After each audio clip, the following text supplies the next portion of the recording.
All right.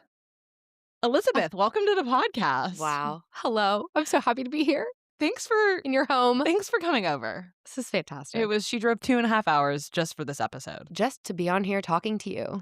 And I just really appreciate you for it because are you nervous? Because we are sisters. We stand together. Oh, yeah. That was pretty good. Okay, fun fact. Actually, Lizzie's really good at singing, and I told her she has to probably Yeah, actually, I'm end going the to sing episode every single answer. with the And everybody's going to immediately tune out of this podcast. No. Okay. I don't know why I'm pulling up my questions. Are you nervous? I think I kind of am. Okay, actually, fun fact. Let's start here.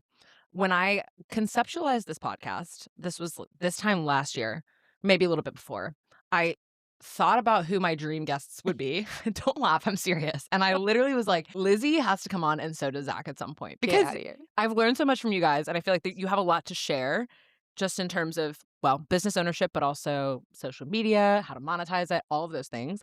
But truly, it's like I manifested it and I put it out in the universe, which also wasn't that hard to get you on. I guess all I had to do was text you, but I really I wanted you to come Stop. on a year ago. I'm not going to be able to get out of this house because my head's going to be so big. Thank you so much. That was so kind. Yeah, and I finally worked up the courage to ask you to come on. So thank you. And I so just much. had to say yes. I was like, fine. We're You've sisters done for life. podcasts before. I Have have. you ever done an in-person one? I have, but none that were in the same room that I stayed in the night before. So this is fantastic. Is it kind of cozy? This is so cozy, and not with my sister. Sister. We have been yapping for literally the past straight day, but let's deliver to the masses. Okay, first of all, I want to cover social media and how you got started in it, because I think your trajectory is it's interesting. It is a little interesting. I feel like everybody these days has an account, tries to Mhm. get big, tries to find ways to monetize what they're doing online. Okay, not everybody, but a lot of people. Yes. It seems like much more widespread, and it's a little bit more saturated market, if you will. Yes. The industry has definitely grown a lot in popularity. Yes, but you were a founding father. That is so true. Give me my founding father wig. Put me on a mountain. Let's talk about the beginnings, your humble beginnings online, because I think you started posting.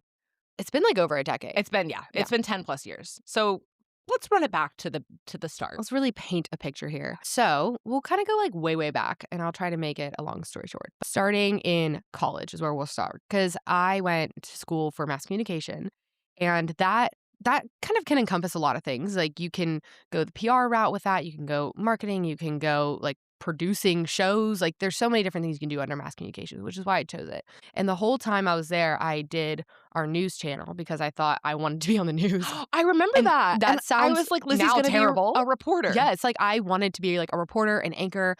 I don't know why, because now I started doing it in college, and every story was just so sad, and it was just not it was not a fun thing. But I learned a lot as far as being on camera, being able to feel comfortable in my skin, on camera, pretty much.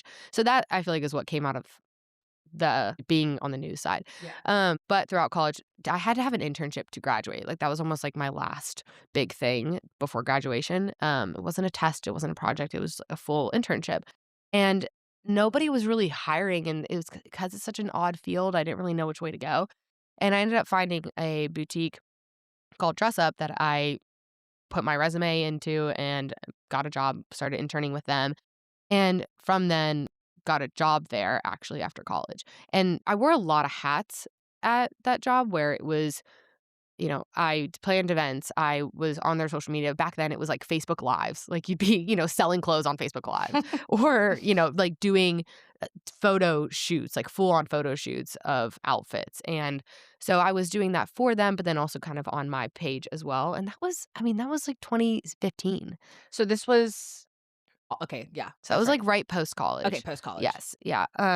So that's really, I feel what kind of kick-started even just any sort of social media involvement was being on, their page, but then also kind of translating it over to mine as well. But I wasn't, wasn't trying to make money out of it. I didn't start a blog or anything. I just liked taking pictures and posting. And you would always make fun of me. I was the biggest bully. Honestly, I look back and I kind of am shameful of myself. As you should be. We would I was be right on- all along. We would be, yes, you were. Who knew that You had the beginnings in your head. You already knew it was happening, but I was like, "Lizzie, stop touching your hair like that and look at the camera," because 'cause you'd, like, look off to the side and do It your little was half so, smile. like, mid-2000s, you know, like Yes. and it's funny seeing I mean, even now, like, we'll look back, obviously, even next year and be like, "What are these trends that we're What following were on we social media?" doing? Like, Right. so it's always gonna be hilarious, but during that time, because it wasn't so popular, it was like you, all your siblings, obviously now my husband, your sibling, Bullying you. bullying me, and I was like, "You know what? I am persevering." Like, You did, though. Honestly, and kudos to you because I feel like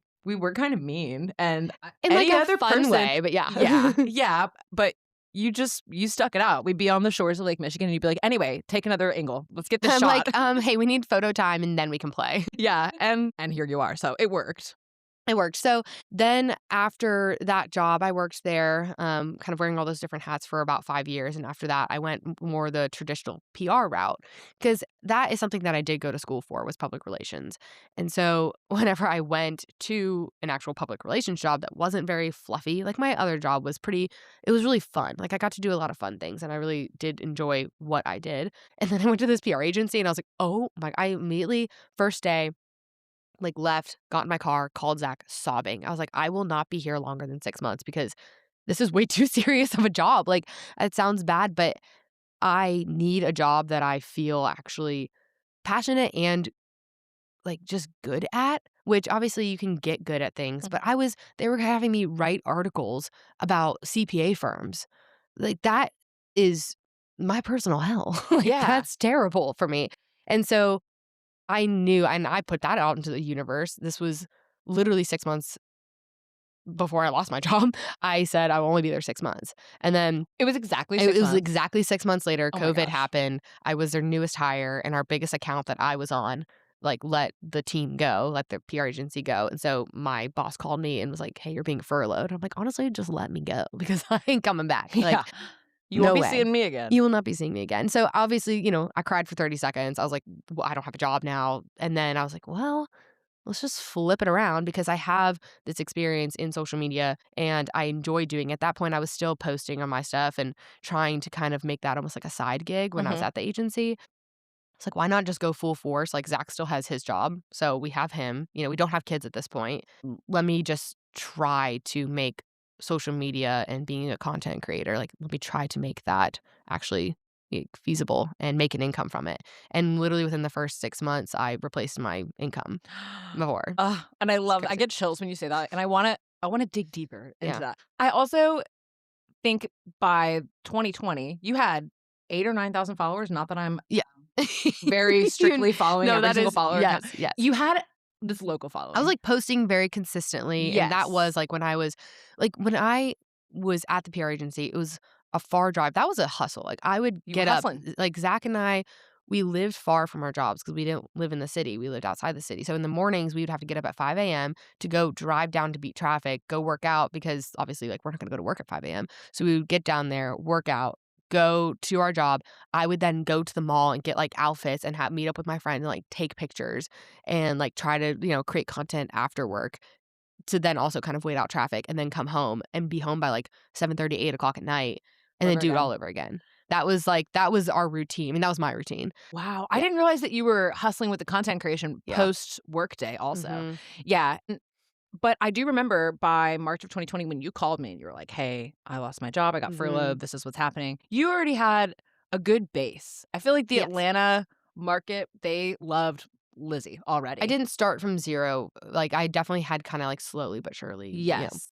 Yes. gained a following. And then let's jump forward. Like, how did you replace your income within Yeah. 6 months? Because that's unique. That's not everybody's story. That's really Yes. cool. So, I think I kinda had, like, I was perfectly positioned in the way that I had so much knowledge about the influencer industry because I was on the other side of it. So when I worked at Dress Up, right before I left was really whenever like the influencer industry was becoming a thing. Like people were paying creators to post about them. Yeah, and creators are becoming almost like local celebrities. I Yes. mean, you'd, like, recognize them Yeah. in the wild. You're Yeah, like, "Oh my like gosh." yeah, like, "Oh my gosh, I follow you, I see you," Mhm. and, I'm gonna buy the stuff that you're posting about, and so for a boutique, like Dress Up, it was very much, "We need to get on that because that's the way that social media is going, so we need to hop on that trend." So, that was kind of my job at that point was to reach out to local creators, and then also for like creators would reach out to us and I would be the one like going back and forth negotiating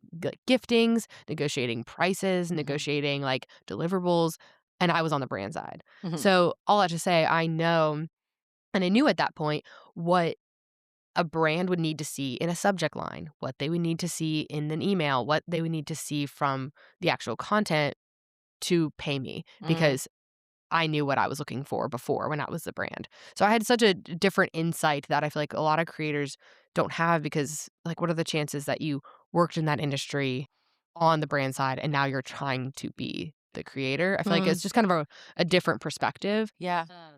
And so that really helps. And I also knew it was a numbers game where, like, I was pitching 75 brands a week, like straight up either DMing them or getting their emails and emailing them and just putting my name out there to so many brands. And, I might reach out to 75 brands and then get 2 of them to pay me. I mean, It's just like any other almost like sales job, like, but you're selling yourself and the content that you can create for them and you're trying to convince them. did you have, like, a specific wow moment during all of this when you were pitching 75 brands a Mhm. week and just hustling where you realized, "Oh, I can do this. Like, this is actually going to make me money?" People started saying yes after it I think with anything, but especially in this industry, you have to know that it does start from the ground up. Like, you can't just expect brands to start paying you. Like, you have to be able to once you start working with brands, other brands notice. And you almost then build up a portfolio where you can send links to content that you've created and insights on how it performed and sales numbers from past things. And once you have that, Mhm. then you can kind of start getting paid more and start having more brands reach out to you. It's really a domino effect, but you kind of have to start from 0 and be okay not being paid, just being Mhm. gifted things, and that was mostly it, as I was taking things, like, people would be like, "No, like, we're not gonna pay you, but we'll give you a free outfit." And I'd be like, "Okay." Like, at this point, I don't have any leg to stand on for you to pay me, so I'm just gonna build up my brand recognition pretty much of, like, Yeah. being known for creating good content on time, which is a big deal, Yeah. which we can get into that, but just being a good you're almost like an employee of the world for brands, and, like, you Yeah. wanna be a good employee and you want to, you know, perform well for them, but then also have that in your back pocket for other brands to pitch. Yeah. It's interesting how the industry has changed so much so Yeah. too, because Yes. that was okay, I think from 2020 to 2022, Mhm. your account really blew up. You really started to Yeah. secure brand deals.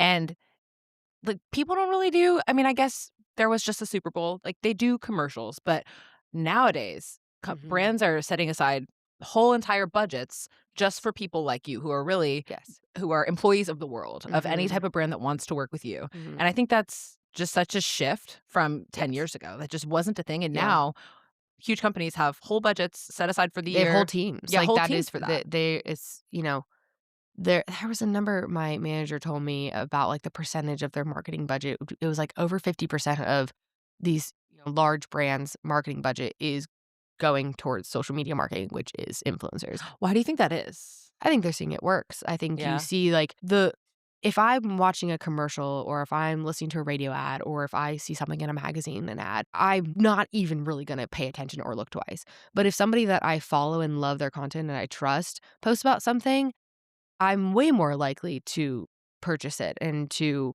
like, follow along with The them and be influence. influenced, like, but and that's why there's, like, a sticky like, as an influencer, which we can get into, but, like, you obviously have to be picky about, like, who you work with because you do wanna be reliable and trustworthy, Yeah. as a resource, and you can't just, like, take everything, like, there's a lot that we say no to Yeah.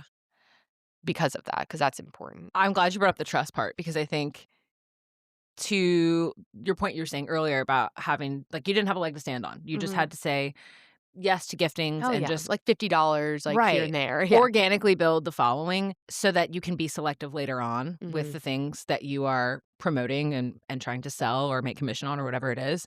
But how do you think you specifically built trust with your own brand and your crowd? Because I Mhm. think you have truly one of the most loyal followings, and I've seen it come to life in real life. Like, we'll be somewhere in Yes. Atlanta or we'll be somewhere in Alpharetta or coming, Yeah. and people come up to you and they're like, "I've been following you for Yeah. 5 years. I my kids were born the same time I your mean, I kids know were that's born." always crazy. Oh, it's crazy, Yeah. but it's obviously time, right? But, Yes. like, what other things do you think make your case unique and build the trust with the people that follow you? The one thing that you have, and I guess this is for anybody who wants to get into this industry, the one thing that you have that differentiates you from other people is just yourself and your personality. And it is very hard to be yourself initially on camera and like getting on stories and talking and not having this like social media persona that's different than your real life. It is hard. Like, I mean, you remember Zach, my husband, her brother, Mhm. like, would be like, "I don't like you doing this because you're not yourself." And that was, like, upfront, like, he'd be, like, watching a story of mine, and I'd be, like, cringing because I was so nervous. I was like, "I know, like, Oh. that's not me."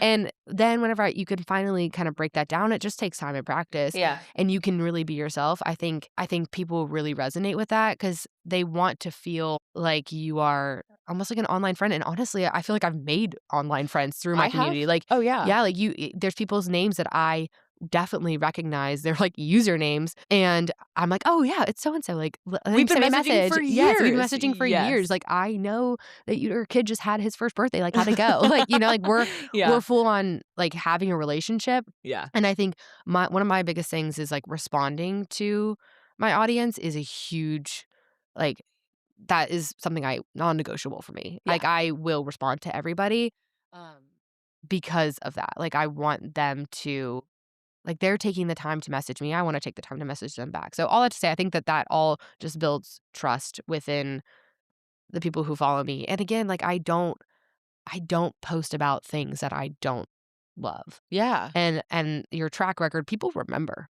Like Yeah. No, they do. like, people remember because I will say, like, there was one time after I had my first daughter, and then I had Abigail, my second daughter. Mhm. I made a comment about how I said I never really carried Emmy, my firstborn, in a carrier when she was younger, and that wasn't necessarily true, and people like, I did, but not a ton is what I was saying, but somebody messaged me, they're like, "Whoa, whoa, wait, no, you did, I remember, you carry." That's freaky. I had made, like, one post about, like, carrying Emmy, and, like, they remembered it, and I was like, "Oh, I guess what I was saying is, like, I didn't really utilize it as much as I do with my second," is my point. And Mhm. so, all that to say, like, they remember things, Mhm. a lot of people do. And so you really do, like, you have to take that and just remember that I don't know, like, they will trust you if you give them a reason to trust you. Yeah, and I think being yourself is hard, but one piece of advice I've given before, and I think it's still true, and I obviously it depends on the person, it depends on Mhm. your Enneagram type, which we were talking about last night. Yes. It depends on a lot of things, and it can be super just like what's the word? It can be scary to your ego to Yeah. put yourself out there, but I always tell people pretend like you're Snapchatting your friends or FaceTiming your friends. Yes. And don't think in the moment as you're talking to the camera, how many people are going to see this? What are they going to think? What are they going to say? Are they going to like that I'm wearing this? Like all of the other background thought processes, that like hamster wheel that you Mm, can't get off of. That's what makes it awkward. I feel like if you just start talking like sometimes I'll yes. just pretend like I'm Sitting talking to here, you. yes, Yeah. yeah, yeah. And then it does come out much more genuine. Yeah, like who you are, and I do feel like sometimes I feel like I'm just talking into a void, like, you forget that people like, you get into that mode and you forget that people are watching, Mhm. and then I'll be out in public and somebody will be like, "Oh my gosh, like, hey, Liz, like, I saw this morning you're not doing lattes anymore," or, like, they'll say something, I'm like, "Yeah, I forgot that, like, people are actually watching and, Yeah. like, they do know things and, like, they know what I had for breakfast this morning." And I'm like, "Oh, yeah." It is such a trip. Does it ever feel like the public's knowledge of all the details that you share with them infiltrates your life more than you want it to? Like, do you feel like, "Oh, man, maybe I shouldn't have said that," or no, not so I much? think I've gone through phases. I think before kids and even like right whenever I had my firstborn, Emmy, I was sharing so much. And that just opens up a lot of opinions. And Mm, moms, I mean, we are both moms. And so I feel like I could say this moms have such strong opinions about things. And so, it could be an opinion about whether or not like when to start solids or when to, put them in a baby carrier, whatever the case is. Like somebody's going to have an opinion about it. And I learned very early on that like not everybody that follows me is going to think the same way, which is fine, but it kind of makes you realize like, okay, like I don't need to share everything. yeah. Like let me share things that I think are going to be resourceful for my audience and that I enjoy sharing and then just kind of leave it at that. I think that's fair. Yeah. It can be a tricky dance trying to figure out in the beginning how much you wanna share Yeah. because it also it's a fine line because then it also builds trust and Mhm. people Yes. feel like you're a real person Yes. if you're always on there. And I have struggled with this because people are like, "You're so positive, you're so happy all the time." And I'm like, "Yeah, for the But most also have, part." like, hard I times, have but you hard don't times, see. Yeah. right, but I'm Yeah. probably because I have this persona of, like, happy Ronnie dancing on the screen, Yes. jumping off of equipment, That's, like, like, what you're known for. Yeah. I'm not gonna be like, "You guys, I'm having a really hard Yes, day," exactly, and And sometimes so it's, like, when you do it for so many years, like, having those moments to yourself is kinda sacred. Like, yes. and being like, "Okay, people don't need to know absolutely everything," but I also yeah, like, I do want them to know that, "Hey, I'm having a hard time with my kids right now," Yeah, not and, everything is perfect not all the everything is time. perfect. Yeah. That doesn't mean I'm gonna show my kids having a temper tantrum on screen, Wait, but weren't people asking you, like, "Hey," oh my god. weren't people can we say that? Yes.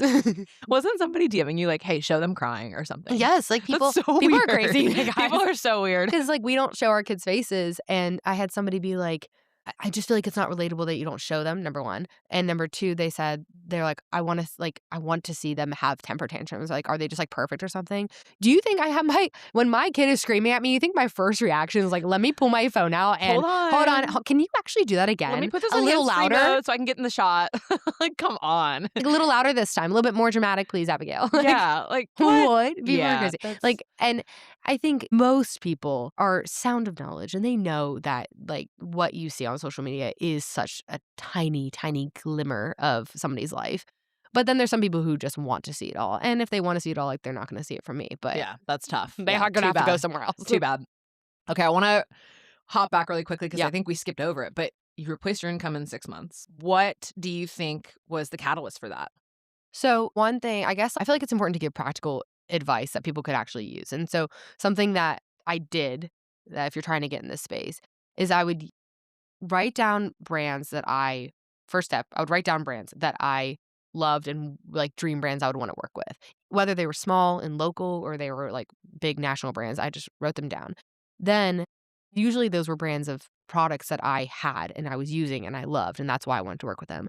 So what I would do is I would very organically include them in my stories. I would include them in my content and I would tag them, whether it be even like a hidden tag or something where they would be notified. So I was showing up in their social media team's DMs. So they would see, oh, like this girl is like talking about us. And I was kind of top of mind. So I would do that. And then I would do that like probably like 2 or 3 times per brand.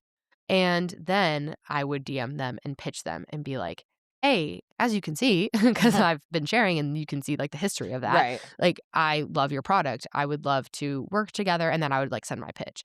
And 9 times out of 10, that would work best because even though I was a micro influencer at that point, they saw that I had good engagement and they saw that I actually liked their product. And that is, I think, a brand's biggest desire. Like, they don't want to just send product to a random creator that they don't even know if they've ever even heard of the brand name. Like, they Right. want somebody who has like brand affinity and like actually is like, oh, wow, like I trust this stuff and I love it. I trust it so much that I'm already sharing with my audience and you haven't paid me. Imagine if you paid me, like what kind of content I could create for you. Like, and and at that point too, it's like I might not have this massive following, but I can create good videos for you to use. Mhm. And I think being able to just position yourself in a way to be useful for a brand and giving them multiple options, like I would give them almost like, full package options of like, here's how you can work with me. A lot of times they would choose the bigger package because of, the things I did prior leading up to that because they like wanted to work with me and start relationships with brands too, like being able to work with the same brand over and over again, not just like picking all these random new ones all the time, like picking Mhm. ones that I really liked and I know the social media person and like we're on phone calls together and we're like she wants to work with me Yeah. because I'm good to work with and I've created content that they like, so she's gonna book me again. So that was kind of like my process Yeah. before I had an agency. Like that was me just like hustling and grinding it out for myself. Yes. And then when did the agency come into the picture? It was June of 2022 because I had my daughter in March of 2022, and a lot of my content shifted from just like general lifestyle and fashion stuff to motherhood. And Mhm. that's when I think things really took off because I was a new mom posting on specifically TikTok, just like getting on TikTok and you know how it is on there. It's like you can literally act like you're on a FaceTime Yeah. and it's just very organic and very genuine. And I was like, I'm a first time mom. Like, what what can I expect from this next OB appointment? Like, what can I I expect for remember this? And I those was, like, genuinely videos. asking questions because I wanted to know. Mhm. And the algorithm's so crazy that so many people would be in the comments being like, "Oh my gosh, our due dates are the same," or Mhm. like, "I'm a first-time mom too," or they would be, you know, Genius. like, full, wise moms giving us great advice in the comments. So it was almost like a thread in there of people going back and forth, and I think brands saw that and they're like, "We wanna be part of that conversation too," which is That's cool. so cool. Okay, so then did the agency reach out to you? Did you reach out to them? Fun stories. I reached out to them January of 2022, interviewed with them, and they were like, "We really like you, but no." Yeah, they Really? turned me down. They were like, "We need to see," and they, like, listed out the things that they wanted to see from me as far as, like, more consistency with, like, certain videos and certain engagement, and they really wanted me to, like, lean into the motherhood stuff, which I was, but at that point, didn't have my daughter yet. So I was like, "Yeah, like, okay, I agree." Like, I love creating content around being this, like, new first-time mom. "Okay, see you guys later. Like, let me try again." And so, I didn't realize that yeah, I they got had full on rejected. Then one of the, agents at that agency was also pregnant, had, like, a very similar due date, and followed me, and she didn't even know that I interviewed at the agency, and she was like, "I have to represent you." She, like, sent me a message separately. She's like, "I love your content. I love you. Like, I Oh, relate with everything you're saying. I would l it'd be an honor to represent you." And I was like, "That's awesome. Cool." So, like, about, you know, 5, 6 months later, I ended up joining that agency because she, wanted to represent me, like, specifically her. stars And then I've aligning. been with them ever since, That yeah, is and they've been literally great. so cool. And then when you joined with them, that's when things really took off, Yes. which brings me to my next point because I think replacing your income in 6 months is wild. Allowing your husband to quit his job as Mhm, a CPA mhm. is also wild. Yeah, that's Nothing crazy. that you necessarily planned for when you guys met when you were No, 16 years old. gosh, no. So cool. When did that conversation start happening, and when did you realize, "I can support us both, baby. You just sit back and relax." Please, sugar mama. I remember actually coming here to Chattanooga, and I just joined the agency, and that first month was nuts because think about going from I was managing everything for myself. I was managing my inbox, I was negotiating, I was signing contracts, probably signing contracts I shouldn't have signed because, like, I don't know anything about legalities, like, You're like, "Yep, looks I was good." like, "Yeah, sure," and they probably have, like, my content for life, and I don't even know, you know? Like, Right. I was just signing things, and I was like, "Yeah, sure, they're paying me, it's fine." So, having an agency, like, they're the ones that are gonna handle all that, and they're gonna handle pitching me and just full on, like, getting me these brand deals, and they also like, their job is to negotiate hire and negotiate, like, full package deals and Mhm. just, like, get you more bang for your buck. So, I remember I had just signed with them, and I got, like, these massive deals, and I was, like, telling you about it. I was like, "This is I don't understand, like, what's happening. Like, this is crazy. Is this, like, sustainable? Is this gonna continue, or is this just A kind one-off of a fluke?" thing. Yeah, because, Yeah. like, I just joined, like and that was in June. I remember this conversation because we were Yes. We walking were down walking the the Walnut bridge. Street Bridge, Yes. and you're like, "Ronnie, listen to what has It's happened, like what has transpired over the past 2 months." I was like, I "Whoa." was like, "This is crazy." So, that was really kind of, like, taking off with the agency in June of 2022, and then but at that point, Emmy was born March 2022. We didn't have childcare. I was trying to, like, grow this business. Zach was, like, full on board with it. He was like, "You go, girl. Like, you can do this." And He's seen the receipts, he's like, yeah, "Okay, he's like, actually, "Okay." I'll stop bullying you now. I think Yeah, I yeah. think it works." I think he, like, when he finally realized it was just the new way of marketing is whenever he got on board, and then, yeah, he was like, "Wow, this is great. You are crushing it." So, then we kinda had the conversation of, I'm trying to grow this and also watch our newborn baby, and, like, I'm my first time mom, like, I don't know what I'm It's doing. tough. Yeah, and, like, trying to, do all these campaigns and, like, it is work. I mean, I think people nowadays know that it is work, but it is. It takes time. You don't clock out either. Right. And so I think Zach was seeing that, and we were seeing the income come in, and, he has a very steady accounting job. He's working with all these, like, older men, and he tells them, "Hey, I'm leaving my job for my TikToker wife to work with her." They were like, "I'm sorry, What? what? Are we being, like, punked right now? Like, this is hilarious." And so he left in August of 2022 Okay. and That was started working with quick. me. Yes, it That was was quick. very, very quick. Like, we had we had things were, like, starting to build up before that, but yeah, it was quick. So, before we move on, because I do wanna talk about what that looked like with Zach being full stay-at-home dad, you being full content creator, new mom, juggling, wearing so many hats. Yeah. I do wanna just revisit that walk on the bridge because I think you know this, I think I've told you this before, but I feel like it's important to mention to the crowd. There was this sense of jealousy, I'll just call it what it was. I truly was I don't even know if it was envious because I was happy for you Mhm. guys, which I think if it's true envy, it's like, I'm not happy for you, or No, maybe you were very I was so excited for supportive, you guys, yes. but I was not even envious of you, I was envious of this lifestyle that you were Mhm. able to create because even though you're 4 Zach's 5 years older than me, 4 years older Yeah. than me, I saw I saw you guys living the future that I wanted to live. I was like, "Wait a Mhm. second. They are working for themselves. They have this new baby that they get to spend time with." And here I am, I think 2022, I had just started working my corporate Yes. PT job, and I was like, "My life could not be more opposite." You know, I am So under funny. somebody else's rule. Yeah. I'm working their hours. I don't have any ownership over my time. And I remember taking that feeling of jealousy and being like, "Okay, I can just sit here and wallow in it and just be kinda like, 'Damn, good for them. Must be It must nice.' be nice. Or I can try to figure out how I can make this work." And I didn't even consider social media at that point. Mhm. I was just like, "Okay, I worked really hard for this degree. How can I possibly create this life that is kind of running in parallel to what Zach and Lizzie are doing? Because that's what I want. Like, I want the Mhm. freedom of my time more than anything else in the world. I Life is remember we short." had so many conversations about that too, of, like, Yes. the ceiling that PT had unless Yes. you do something on your own and, like, just what that life could look like for you, and, like, look, you set it up so perfectly, like, before having Gemma. Before having Gemma, It's and crazy. yes, and I remember being at your old Yeah. house and Zach saying, "Okay, what's your earning potential as a PT?" And I'm like, "Oh, it's however many $1,000s a year. It's perfect. I'm gonna love it." Because I was making no money at the Mhm. time, and so any money Yes, you're like, "This is sounded amazing." amazing. I was like, "I'm gonna be rich. I'm gonna get a paycheck every 2 weeks." Mhm. But it wasn't even really about the money. It was just the Mhm. fact The that freedom. Zach got to be home with Emmy. Yes. You were living this awesome life where you're creating content and then doing whatever you wanted in the Mhm. meantime. And it lit a fire under my ass probably more than you know, honestly. I was like, Makes you happy "I because I feel know." like it's so many people, I think you can go, yeah, one of 2 routes, exactly what you said, where it's like, "Ugh, must be nice," and then just kind of almost, like, be a hater and be, like, not Mhm. supportive, and then Mhm. just be like, "Oh, whatever, good for them, like, must be nice." Or you can be like, notice something in you that wants that, like, you realize, like, "Oh, it's not even about or the money or about social media, it was the freedom and flexibility that Yes. you wanted," so it's like you were able to pinpoint that and be like, "Okay, how do I get that?" Yeah. And, like, work towards it. Right. Like, what a great perspective and, like, It was mindset. it was hard for me because I remember feeling really guilty because I was like, "Lizzie's one of my best friends. Zach is my brother. Why do I feel this way?" Mhm. It has nothing to do with them. It's, like, dissatisfaction within me, like, I made the wrong choice.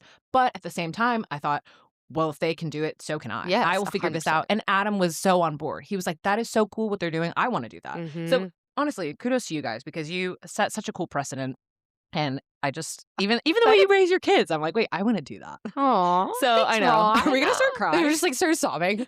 The But mic's getting wet. but it was a really cool catalyst that turned into what Rehab with Ronnie is, and I do wanna talk about the meeting that we had in your kitchen where I Yes. was like, "We need to chat about what I need to do with my social media." But before we do, because I don't wanna get too far off track with Zach quitting his Mhm. job, what was that like for you guys? And what was it like for him? Because now, and I think a lot of people probably do follow Zach as Mhm. well, Yeah. he is completely It's flipped the insane. script and he is making content of his own. Yeah. But what was it like in the beginning? So, I'm a very bad delegator, I will say that up front. And so, in this industry, it's very personal, like, everything that I'm doing and that I had been hustling to do for, years at this point, I was doing by myself. Mhm. I don't have a team of people helping. Like, I was making every graphic, I was coming up with every video idea. So then to bring on somebody like Zach, because he was, I mean, even though at that point we didn't have childcare, so he was a lot of, like, his job was helping with Emmy, but to be honest, like, I mean, he loves being a dad, but he wanted a job too. Like, he didn't want to be a stay-at-home dad, he wanted to help with Emmy and help me. Yeah. And I think it was really tough. That was a tough phase because he didn't feel like he had a lot of purpose in it because I wasn't giving him purpose. I wasn't like, "Okay, here is exactly what I need from you." Mm. And we tried a couple things, like, he would do my newsletter for me, but I was like, I'm just not a newsletter gal. I don't like to write personally. Mhm. And I'm like, I don't even know if people are reading this. Like, I don't know. It just didn't feel, it felt, and we both felt like I was just like giving him tasks so he would have a task. So it didn't feel fully purposeful and like moving the needle as far as my business goes. It was hard to find something for him to do because I just had my way of doing things. And in my head, I was like, well, this is going to take me longer to I'm the explain same this way. to I'm the you. exact same Yes. way. Like, Yeah. I would rather just do it myself. Yeah. And obviously, like, that's so frustrating for him. Like, he quit his job to help me. And then I'm like, nah, I'm good. Like You that got the is, baby, you're yeah, good. like that's so, like, so hard and frustrating. But then I would start including him in videos and oh my gosh, I'd get so frustrated. I'm like, are you kidding me? Every video that I include him in does so well. He's just so cute. He's just It's like, magnetic. he's like magnetic to the eye. And everybody's like, oh, I love and Zach's in your videos. He's also like funny, has good camera presence. Like, Yes. so I would include him in videos, and that was almost like kind of like part of his job. But we would do like random, almost like fashion videos together, of like his and her outfits. And I remember Men's Warehouse reached out to me to work together, like reached out to my agency and wanted just Zach, obviously, like they don't have women's stuff, just Zach on my page wearing, their suits. And I was like, that great, good, good, good. Great deal. However, my audience of moms is gonna be like, what is this? What am Like, I why watching? am I watching? Unfollow. Yes, like it did not align with my page and my brand. But it was a good deal. Bold of them to be like, Both, yes. "Hey, we love Liz. Just go ahead and take her out of the Just shot. go ahead, Get Zach in there." get her out of there. So at that point, I told him, I was like, "Hey, go get your own page. Like, I love having you on my page, but why don't you start something?" Like, there's not a lot of, to be transparent, like, there's not a lot of straight guys on the internet posting things, but That have that style have style. and are so meticulous and type A about their video Yeah. editing style that Yes. it's really good content when it gets Really good posted. content. Like, Yes. he found a love for the stuff that I actually don't love, and that's, like, the editing and, like, full on, like, the video aspect, like, the cinematography and, like, storytelling of Mhm. creating content he loves, and he's so good at it. And so once he got his page, I mean, of course, like anything Zach does, it just did well, and it crushed. Everything he does, it just does so well. Oh my gosh, speaking of the jealousy thing, I remember this was, I was jealous of him. I'm like, "You're fall of crushing." 2023, I Yeah. think? He went from 5,000 followers to 20,000 followers in a month, and I Yes. was like, "Are you freaking kidding me?" Yep. At this point, I had been trying to You've post been my and I yes. was like, "I have 600 followers on my Yes, account." and you're like, "I'm trying so hard." Yeah, and it was yeah. It is tough. I mean, like, guys in this industry there's not they're a needle in a haystack. They're a diamond in the rough. It's like, there's so many of me, I am but a number, but, like, for him, he is kind of a rarity, and his stuff just, like, he puts a lot of work into it, and it's really good. Yeah. So I think it does deserve to do well. But he just started creating content, and it was more fashion stuff, and then now it's more like dad and lifestyle. Yeah. But that is where he now has found his purpose. And it's crazy because our work days, like, we don't see each other. We have to like plan to be like, hey, like, let's meet because we're doing a video together, or like, I'm gonna help you with a campaign. We have to plan time to meet together, like any other, coworkers. Yeah. Whereas, like, I think people think that we work together most of the But day your because content we is so both create. separate. Yeah, our content's so separate. So now he's found purpose in that. Let's pause this episode for a hot second so I can talk to you guys about saving money. Don't you like to save money? I know I do. And if you use my code, RonniePT2MO, that's all caps RONIPT, the number 2, capital M, capital O, you can save 2 months worth of your Jane subscription. Jane is my clinical management software that I've been using for the past 2 years to run all of the things inside of my clinic. We're talking documentation, we're talking scheduling, we're talking billing, we're talking patient communications, we're talking running reports, AI scribe.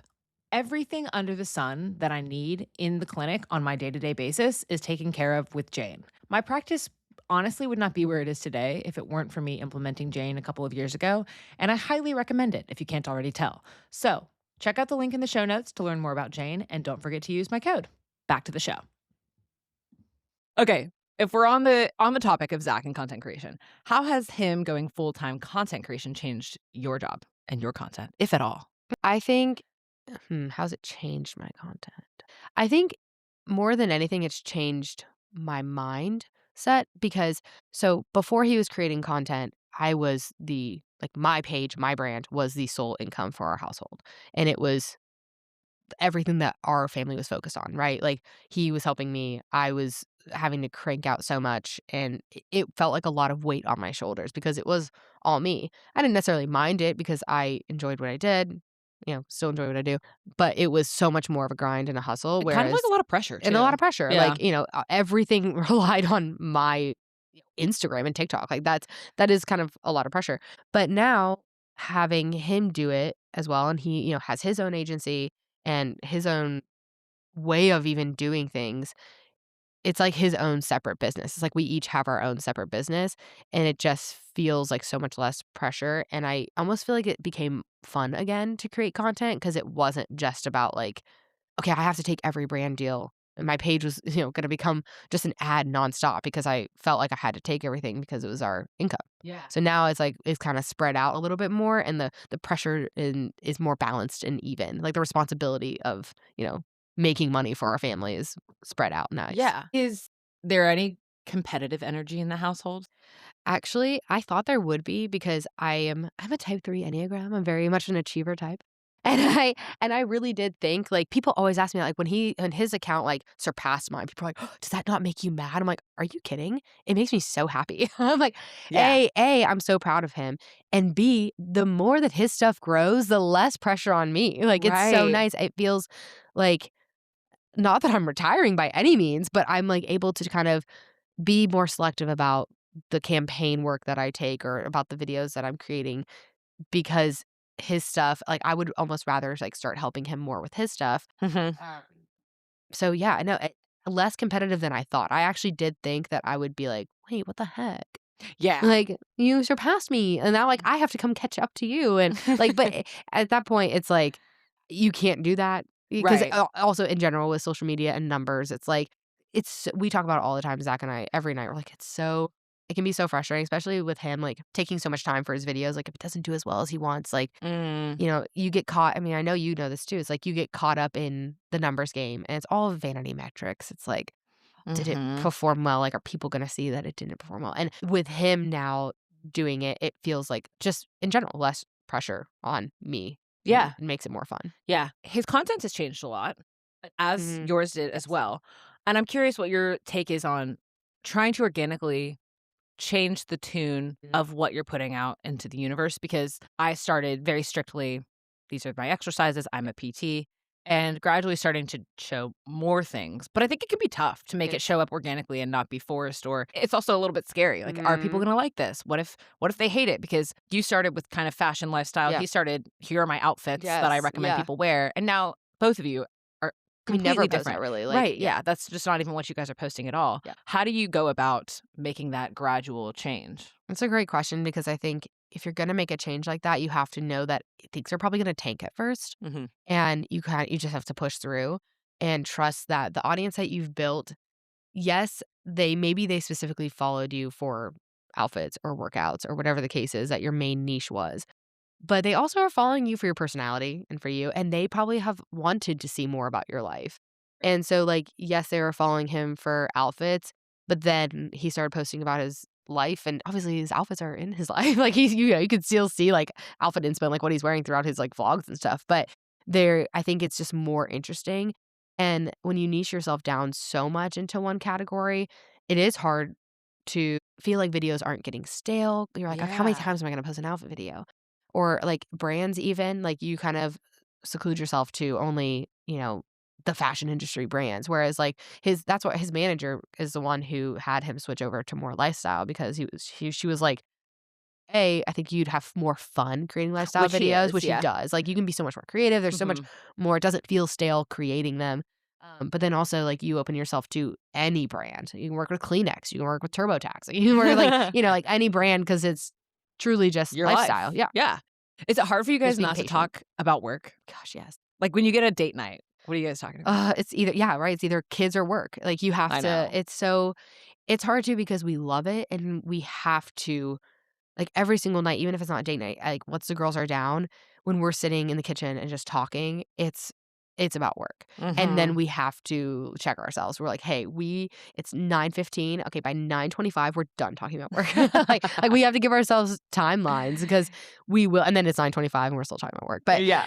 we have to, like, set boundaries because, again, all day, we don't work together. Like, Mhm. I really don't see him, Yeah. so I, like, wanna catch up on how things are going, if he needs help with anything, and he does the same with me. Yeah, you're having your business Yeah. meetings. And also it is fun. It is Like, it's fun. Adam and We I love get what we caught up in the do. same Yes. conundrum where we're like, "Okay, we haven't seen each other all day. We own this business together. You're We excited about what you're doing. Right, we have the PT clinic. We have my stuff going on. You have your stuff going on." Yes.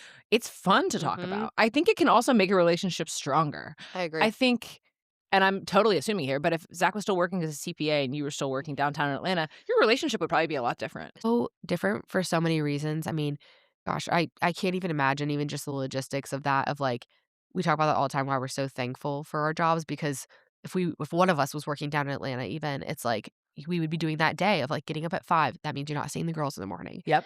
Working, you're not seeing the girls. Coming home and rushing to make dinner Yep. and then putting them to bed.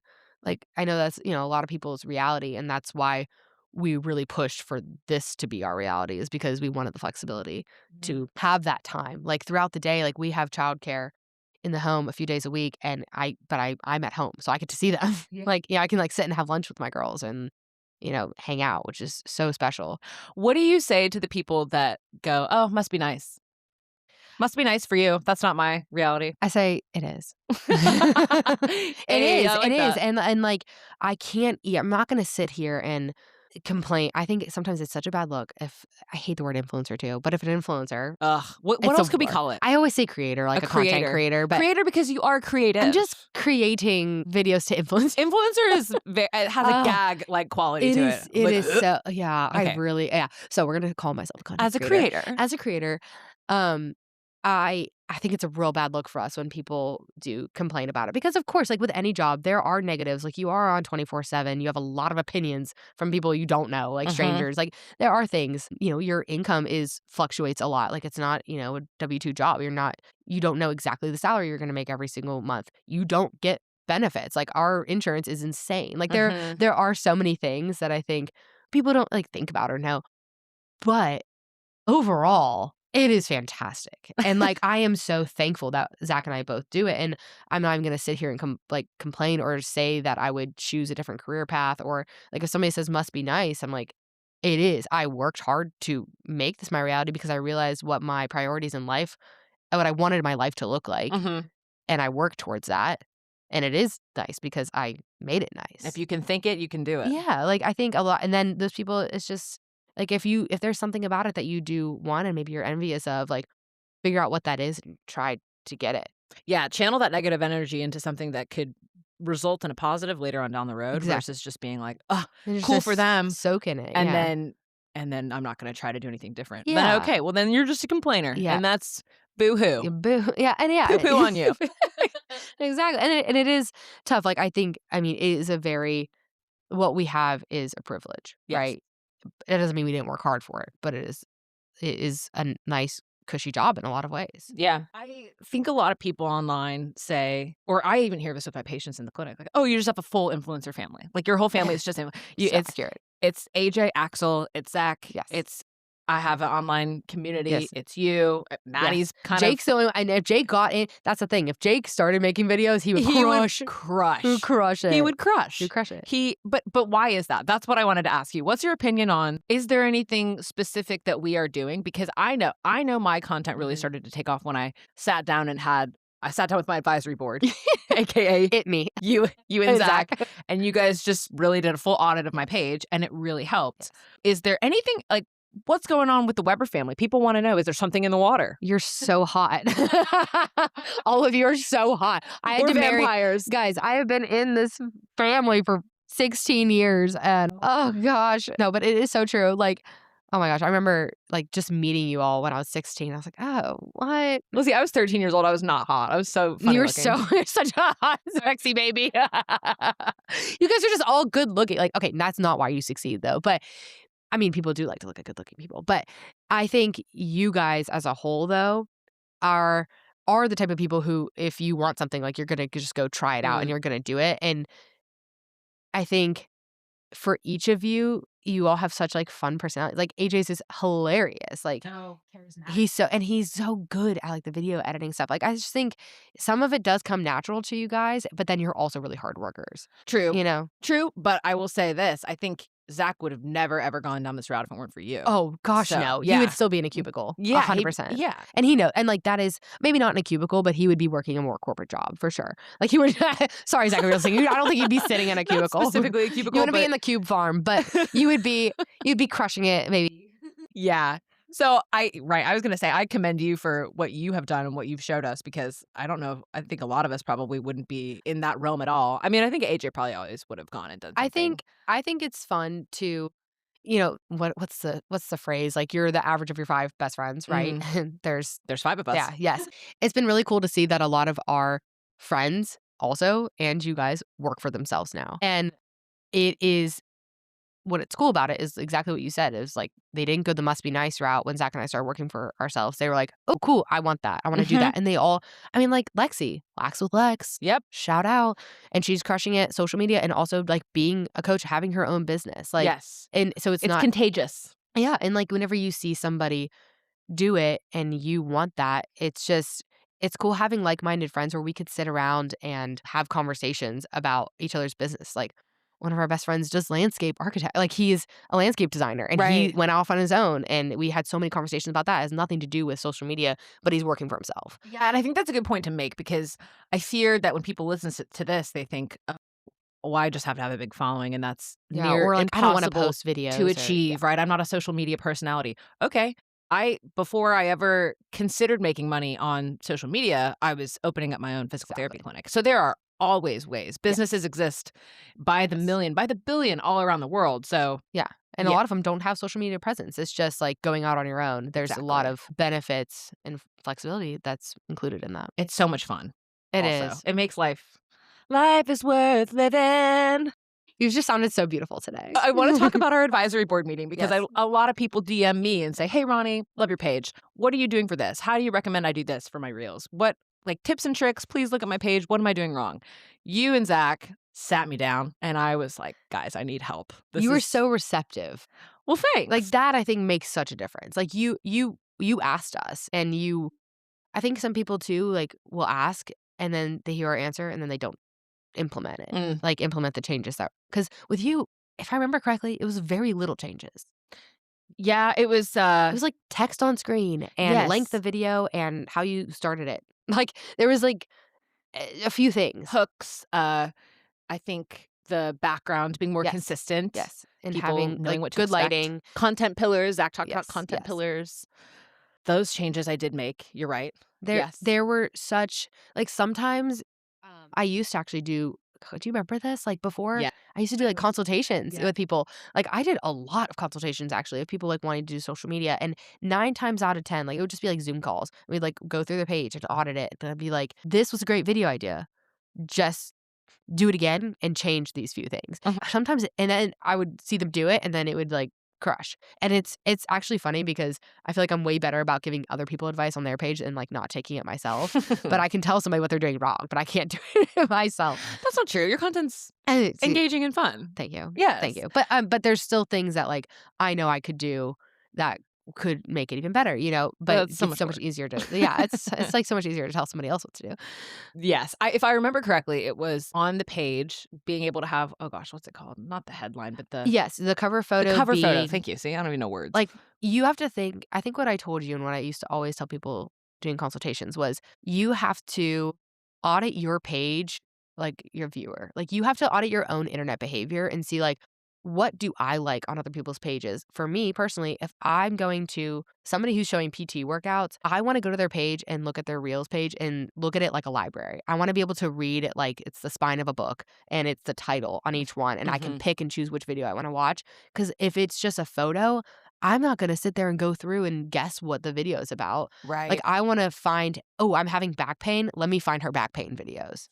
Smart. And see it there. And making it as easy for your audience to view, I think is one of the biggest things to Yes. help with growth. And then making it pleasing to the eye. Yes. And I think one of the best things you ever told me, Wear a and cute matching set. yeah, a cute set, a white wall background, do the splits. No, I'm kidding.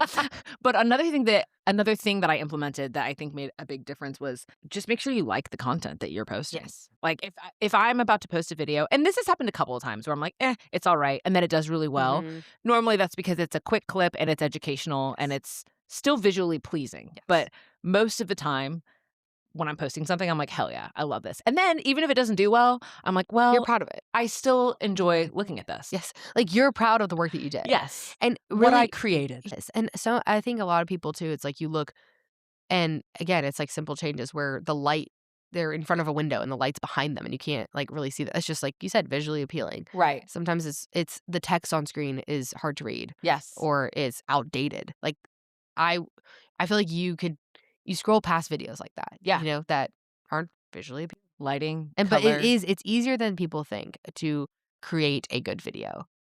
I think Like, so too. yeah, I think so too. I think if you yeah, good lighting, good text, I shoot all my good stuff on an information. iPhone. Yeah, same. Yeah. People are like, what camera are you using? What microphone? I'm like, oh, I just speak directly into the phone Yes. and and I use the And I use three the phone. yes, camera dots on my iPhone. All right. I want to talk about biggest misconceptions people have regarding content creators, full-time creators. What are the misconceptions there? I'm sure there's a lot. Yeah, I think oh, you just shoot videos and post them. It's just like the ease because you don't see the behind the scenes. And then if somebody then also tries to do it, they're like, oh gosh, this took me all day. Like, Mhm. there's also so much more admin and behind the scenes work that people see of like, when I get a brand deal, I have to then fill out a concept form and it's like I have to write exactly what I'm going to say in my script and I have to come up with that creative concept. I have to get it approved. It has to go back and forth. They're like, we don't like this word that you used. Please replace. Yes. Like there's a lot Fun. of brand um back and forth, which thankfully my agents help with. Like my managers are the ones that are going back and forth, but I'm having to give them the info. Yes. Up front and like the edits, like working with brands can be very tough. Yes. And then sometimes you'll get one that says, They're hey, great. first run, that looks great. That looks Go ahead great. and post it. Approved. Yeah. Love. I think the biggest thing is like, yeah, people just don't realize the admin boring stuff that has to go on behind the scenes to make the Right. end of the day. The shooting the video part is the part that takes maybe an hour, and then Yes. the remaining 10 hours of the Yes. workday is you doing all the other stuff. Yes. Yeah. Yeah. Like, I mean, yeah, I've worked with a few brands recently where it's the editing has taken me, 20 hours total to like, cause it's so much back and forth. Mhm. And like, they want this logo blurred and they want the concept now completely changed after I already shot it. And then like my manager has to go back and forth with them. It's just some of that type of stuff that people are like, wait, I want to see the behind the scenes. I'm like, I don't think you do. Like I think if I showed the behind the scenes, they'd be like, well, this is kind of boring. Yeah. Next, Next. swipe. Yeah. Just show me the end result. Yeah. Okay. What's your least favorite trend right now on social media? Mm. And then let's go for most favorite. Least favorite. For me, and this is not even least favorite to view, this would be like my least favorite to create is like the funny videos where it's like almost very scripted and people are acting, Mm. They do like they make you laugh. Like I don't dislike them as a viewer, but to create that I'd be so awkward. Oh, so Like when the me. sound exists and then you're Yes. voicing it over, you're Yes. pretending to say it. Yes. Yes, and I had to realize, like, I think sometimes you see trends like that going around and you're like, "Oh, I need to hop on that." And what's important is that you stay in your lane, I think. Like, I think you need to put blinders on. Like, it's fun to view. Like, I'm not saying I don't like it as a trend to view, but to create because then I'm like, "Wait, no, I need to create that. I need to do this." And, well, everybody's doing, like, this thing and realizing, "Wait, no, no, no. If I take time to do that, that's gonna take time away from, like, those pillars that I've created and, like, the videos that my audience is expecting." And it actually takes off so much pressure because 'cause I'm like, "Oh, you're right. I don't have to make that silly acting video and make Zach do it with me." And, like, Yes. Yes. that's so great. I don't And have I do to think do that. sometimes when you're hopping on every trend, it cheapens the brand a little bit. It does, and You're I like, think okay, yeah. like I've seen this. Everyone's doing this now, so okay, blah. In brands too, they see that and, like, you need substance to your content. Like, if you're wanting to work with brands, like, if all you did was that, then, like, yeah, maybe you can, work in a brand deal into, like, a funny script and stuff. But for me personally, I'm like, I am such a bad actor, so that would be it'd be so cringy to watch me personally do that, so Do you remember making a TikTok dance Oh my gosh, yes. in 2020. I'm a savage. I was thinking about that on the way here. Ratchet. You know what's so funny is on the way here, I was like, oh, Ronnie and I should make like a funny like sister-in-law TikTok. And I was like, no, I don't have to. I was like, I don't have to do that. I can't. I literally Like, can't. I don't have to do that. What like I was like, oh, what's like a funny trending sound that would work for? And I was like, why am I thinking? Like your brain just doesn't stop thinking because you're in it so much. It is nonstop. Yeah. But then I was like, I don't have to do that. No. So I'm not going to. I'm just gonna enjoy my time. I would just be like, as a physical therapist, this is my sister-in-law. Do you have a favorite trend? Yes, I think my favorite trend right now is carousel posts, which we talked Same. about. I love viewing them. I love creating them. And I think we were talking about this. They're so just more, they're easy to digest mentally. Like Mhm. if I'm seeing a workout or if I'm seeing like somebody post their recent favorites or their, I don't know, like schedule for the day even. Like I've seen people do it in a vlog format, but it's a carousel. Like they're like posting just pictures from their day. Mhm. And it's so much more fun to watch. Like, I don't know. And they're fun to It create. is. Like, I think you have a lot of like creative freedom with like the design of it. And it's just cool to incorporate that into your content as well as, the video content as Yeah. normal. I hope to God it's not a trend because I want it I to stick around for a know. long time I because they know. really, I think as humans, we're tiring out of the clickbaity, super fast videos and then scroll I have and then scroll. or like I have to rewatch it. Have to rewatch it because, oh, what did she do in that workout? Oh, like I don't Mhm. remember how many sets she did, how many reps. I have to watch it 75 Yes. million times. It's nice to just look at a static image Mhm. and go, oh, Yes. okay. It's easier to like, yeah, I'll save that more likely than I will a video because I'll want to go back to it and be like, oh yeah, what was that like core workout that Mm. Rehab with Ronnie posted? Like I must go back and watch so I can have her abs too. Stop.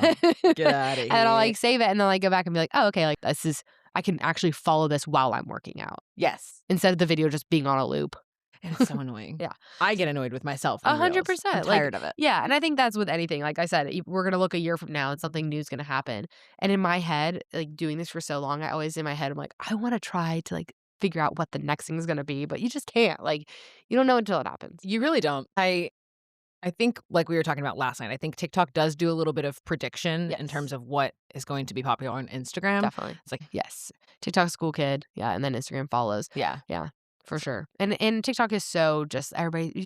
I could throw up 10 videos in a day on TikTok and like not think twice about it. Like it would just be like me sitting in my car It's talking so about casual. something. It's so casual, so and casual. I love how different they are Yes. because it's fun to create different content for different platforms. Oh, okay. I was gonna kind of ease us into the last few questions, but I do want to talk about that also. What are your thoughts on diversifying the content per platform? Do Mhm. you think that that's necessary? Do you think that you could just go ahead and repost the same video on 4 separate channels? Because I know as a viewer, I don't think I'd want to see the same thing in every spot, but it's Mhm. also it makes it so easy to just kind of and I struggle a little bit because some of my really good PT specific videos do super well on TikTok Mhm. as well. So it's Yes. kind of a fine line to walk, and I'm not Yeah. quite sure. And I think like a talent manager might have a different answer, but as a creator, I think specifically on TikTok, I really do. Like I would just throw up everything. So like throw up the videos that you post on Instagram. Mm-hmm. I think it's like, okay, everything that's on TikTok can go on or everything that's on Instagram can go on TikTok. But But not everything on everything- TikTok can go on Instagram. Correct. And that's how I think I operate, where like I'm not gonna post my sitting in my bed talking to my camera video on Instagram. You could. Like obviously you just can do more whatever you want. curated. But I'm just gonna have that on TikTok. Whereas like any video I post on Instagram, I'm also gonna throw it up on TikTok because it's been like a good predictor. It's funny to see like the videos that do well on Instagram, for me at least, do typically do well on TikTok. And same with Zach's videos. So Mhm. it's then those are the videos, if they do well on both platforms, those are the videos you need to go back and audit and be like, why did that do well? How do I recreate that? Yes. Like it was just a good video. Mm-hmm. And I think that's what Zach and I always say. We're like, a good video is going to do well. Yep. And that's just it. It is what it is. So, and when it does, look to see what it was that did so well and or try to recreate Sounds so simple. it. Right? Yeah. I know. Okay. I like it. What do you think is, speaking of trying to predict the trends, what do you think is the future of this business? Because I think a lot of people now are in it. Mm-hmm. Obviously, more and more people are on Instagram every day, gaining followers every day. And for that reason, more and more brands have more and more opportunities to work with creators. Yeah. Do you think that there's such a thing as an oversaturation? Do you think that it's going to continue the way that it's been going? I- Obviously, we have no way to know. Yeah. I think brands will continue to be pickier. And this was kind of something I touched on a little bit earlier, but being a good employee for these brands makes such a difference. So, like, I do think that it's going to become more saturated. I don't think there is such thing as oversaturation. Like, people could say that about, like, doctors or lawyers or, like, teachers. Like, there's so many jobs out there that there's so many people doing. And, like, in the grand scheme of things, this industry still is new, and it still is, like, most people aren't doing it. You know, it does feel like a lot of people because you as a viewer are watching people's content daily. So But true. if you, like, were to actually look at the numbers, like, it's not an insane amount of people, but it is growing. So I think that brands now are kind of they have the upper hand as far as, like, negotiating deals because they have, like, more people to choose from. And how you stand out is just turn your stuff in on time and read the brief. Like, if when I was on the brand side even, we would get so many things turned in, and I'd be like, "But this is not at all what we talked about, and this was also a week late." Like, Right. and that is what I think a lot of brands are dealing with because a lot of these creators, like you said, are just randomly kind of blowing up. Maybe they had a viral video, and then they're starting to work with brands, and some of these are kids who never had a job before. So they don't understand deadlines. Like, they don't understand following direction, to be honest. And this is what I'm hearing from my Sad. manager. She's like, "You wouldn't believe the amount of times that I have to follow up with certain creators because they're just, like, not treating it as a job." And I Mhm. think if you really pride yourself and, like, have pride in your work, you need to treat it as a job. And that's how you will, make an income too, because brands would much rather, like, even if somebody had 2 times the following of you, if they're not turning things in on time and they're not following a brief and they're a pain to work with, you're not gonna go back to them. You're gonna go back to the girl who is type A and turns things in the day before and followed everything to a T and did everything that you asked. Yep. And and that's, I think, how you kind of, like, have to stand out is just being good at your job and treating it like a job when it becomes oversaturated. And I think the industry, though, brands are utilizing us as creators in such cool ways of, like, they're not spending money on models and photographers and a studio and a director and all this stuff. They're just paying you, a single person, to figure it out because Mhm. they trust that you will and that people will enjoy your content. So I think that's why they're putting more money into it because they're seeing it working instead of them setting it all up. They're just like, "Ah, you create the video for us." Yeah, and I'm curious if you're like this too. They will sometimes brands will send me, "Hey, this is the concept we're thinking. These Mhm. are some examples of what people have done in the past." And I look at the examples and I'm like, Yes. "Watch me. Yeah, yes, Watch it's me a be challenge. so much better." Yes, And yes. it's like, but it's It helpful makes to you feel like the see. bar is low, so you know you're gonna, like, shock them, and they're No, like, "Wow." genuinely, Yes, I say, "Oh, okay, I recognize some of these yes, creators. This is what they did. I'm about to knock your freaking yes. socks Some off." people get lazy with it, Yeah. and they're not trying to make it a good ad, they're just trying to complete the task. Complete the task at hand, right, which goes back to your point. Treat it like a job, try really, really hard, Yeah, and eventually, you'll probably see it some will pay success. off, yes. What's in the future for Liz in terms of content creation? What do Mm, you see? Because we had this conversation at Christmas over the break, yeah. talking about our goals for 2026, and what's in store for you? I think for me, in an ideal world, I love what I do and I love posting, and I think just continuing to do what I'm doing, but I've kind of shifted in the way of, like, what I'm posting where it's I want everything that I share to be resourceful. Like, I want specifically a lot of my stuff is geared towards moms. So I want moms to either feel really good after they see a video of mine, feel seen because it's something relatable, or feel like they got some information. And I think just focusing in on that for me is, like, my top goals for the year. And then also, I love making YouTube videos. Honestly, if there's a world where that's all I do, like, I think I really would enjoy that. We were just talking about, like, the tech side of it always throws me off because, like, I've created videos where, like, the audio doesn't work or I'm not in focus or something where it's just a pain and I'm really bad at tech stuff. So if I can get that figured out where I just have a studio at the house and I just press record and, like, turn it on and start shooting, I think I would love to do that. So some I more would watch him. YouTube, I some would more watch YouTube. him. Yeah. Yeah, and I think YouTube is It's I fun. hate to say on the come up because that's so stupid because it's been around forever, Yes, it's such but a I think legacy it platform. is, and it's the OG, but I also think a lot of creators like myself and people in the same space. Ew, I hate that I just called myself a creator. You I did just say that. you little influencer. But a lot of people in the same space are starting to consider YouTube. Whereas before it was just Instagram, just TikTok. But the nature of both of those apps is so wonky sometimes. Yes. You don't ever really know what's going on with TikTok. Is it going to be legal? Is it not? Can we open the app? Can we not? So true. And I do think, as they say, YouTube is this evergreen, will always be there. Yes. I think diversifying your content in that way is smart. Yes, I agree. Yeah. I love watching YouTube videos with like people just sitting down talking about their favorite Amazon things recently. So I'm like, And there's a niche for everything. like, that's what I love. Like, I love just like sitting down and be like, these are my favorite products. Like, I'm not much of a YouTube vlogger necessarily, but I just love sitting down, like talking about my favorite items.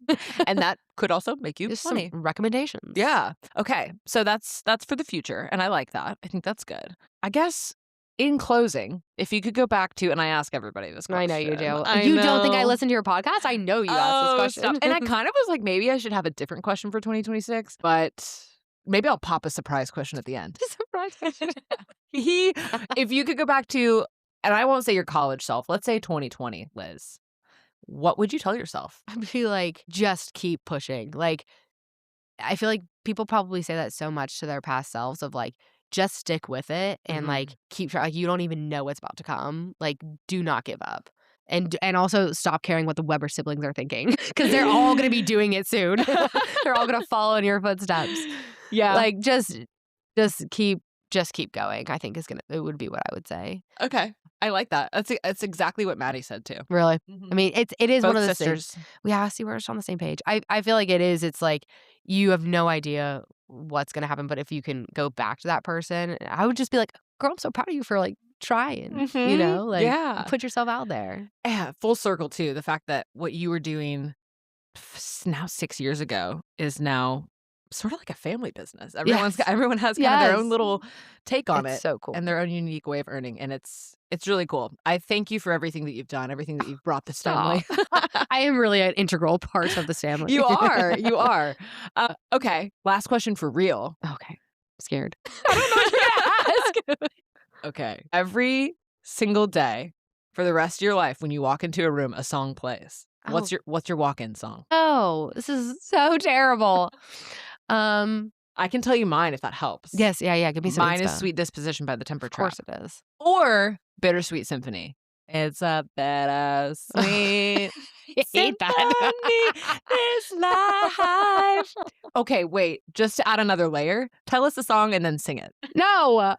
I don't know. This is hard. So one song that both my daughters love and like Zach loves is that Us Against the World. Hey, it's us against the world. Oh, I like that. And it is such a bop. And we all like anytime it comes on, the whole family's jumping around dancing. Like it's just so fun. So can you sing it for me one more time, No. just in key?